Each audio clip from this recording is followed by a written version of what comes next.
Tendo a definição e o termo geral de uma progressão em mãos, eu posso, de uma progressão aritmética e na geométrica também será parecido, eu posso tentar observar ou começar a observar algumas propriedades que as progressões aritméticas terão. No caso aqui, a propriedade 1, uma propriedade que toda progressão aritmética tem, é a seguinte: sendo A, B e C três termos consecutivos de uma PA, dizemos que o termo B central entre eles é a média aritmética dos outros dois. Ou seja, se eu tenho três termos em PA, cada termo da minha PA, a partir do segundo, ele vai ser a média aritmética do antecessor e do sucessor dele. O que significa isso? Que o B, que é o termo central entre A e C, ele é a média de A e C, ou seja, A mais C dividido por 2, a média aritmética. Com exemplos numéricos para ficar mais simples. Essa é uma propriedade simples mesmo. Imagina aqui que eu tenho o 2, o x e o 18, três termos consecutivos de uma PA. Ele quer saber o valor de x. Por essa propriedade, eu não preciso nem usar termo geral, nem definição, nem nada do tipo. É só observar essa propriedade. O x é o termo central entre o 18 e o 2, então o x é a média aritmética entre o 18 e o 2. 18 mais 2 sobre 2, que é 20 sobre 2, que é 10. Então essa PA, esses três termos aqui seriam 2, 10 e 18. Pode observar que é uma PA mesmo. Ela pode ter continuação para cá e pode ter começado em outros termos para o outro lado de cá, mas em determinado momento dela ela tem esses três termos consecutivos aqui.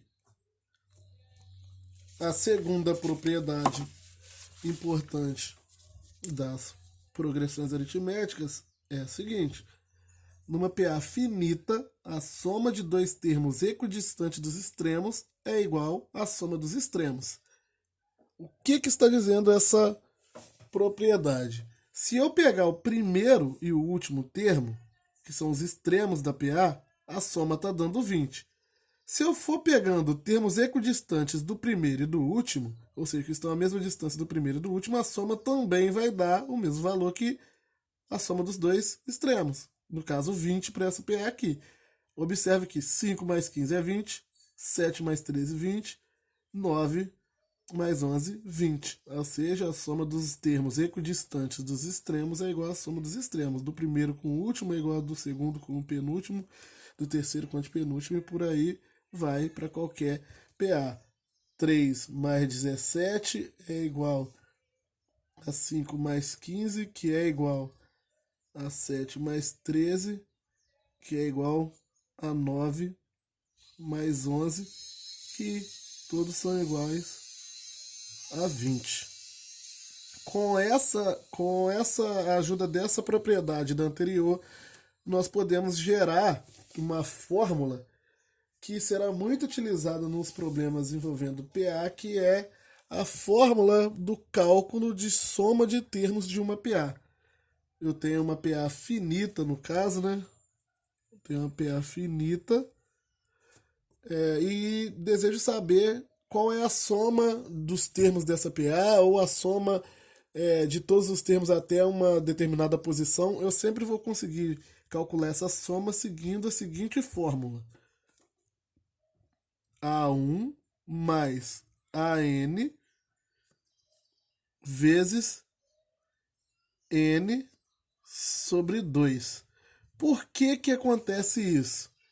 Não vou fazer uma demonstração muito rebuscada, mas vou falar rapidinho aqui. Observa essa propriedade anterior.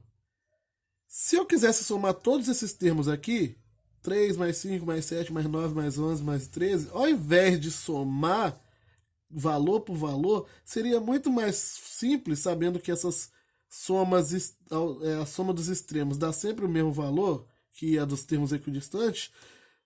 Seria muito mais simples eu descobrir quantas somas dessas possuem aqui, ó, 3 mais 17, 5 mais 15, 17, 7 mais 3 e 9 mais 11. E eu sei que elas são sempre o mesmo valor 20 e multiplicar pela quantidade de somas dessa que eu possuo aqui.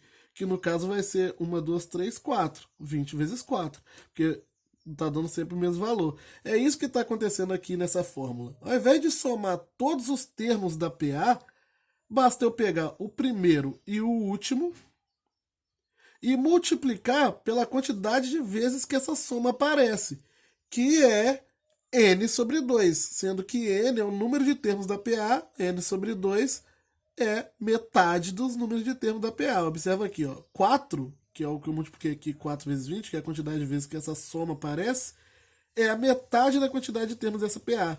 1, 2, 3, 4, 5, 6, 7, 8. A PA tem 8 termos, logo ela vai ter 4 somas dessa, dando 20. Se eu multiplicar essas 4 somas por 4, o valor dessas 4 somas por 4, que é o mesmo valor, eu vou ter a soma de todos eles, que vai dar 80. E é isso que está acontecendo aqui nessa fórmula. Se eu quero calcular a soma de todos os termos da PA, basta pegar o primeiro e o último. E como eu sei que a soma dos termos equidistantes vai dar o mesmo valor que a soma do primeiro com o último, basta multiplicar pela quantidade de vezes que essa soma aparece, que é n sobre 2. Para simplificar aqui, essa fórmula costuma aparecer também em alguns livros assim: A1 mais AN vezes n sobre 2, deixando bem explícito aqui o n sobre 2, que representa metade dos termos, metade das somas aqui, ok? Metade dos termos que estão multiplicando pelas somas.